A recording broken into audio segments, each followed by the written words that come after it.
Alright guys, so here are a few products that I'm looking to get to review. It'd be awesome if any of these companies were to send me one of these things.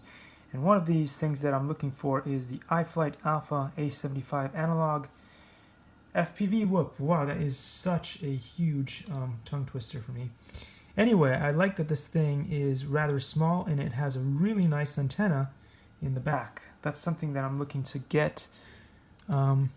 Also wouldn't mind trying out one of these Recon 3 units because they're super small, and I think the blades are small enough that I'm not too worried about hurting anybody. But yeah, of course, vehicles like this are even better because they have those prop guards that I like so much. So yeah, if there's a company that wants to send me anything like this, I would love to try it out and review it and give you some feedback as a real beginner. See you in the next one. Likey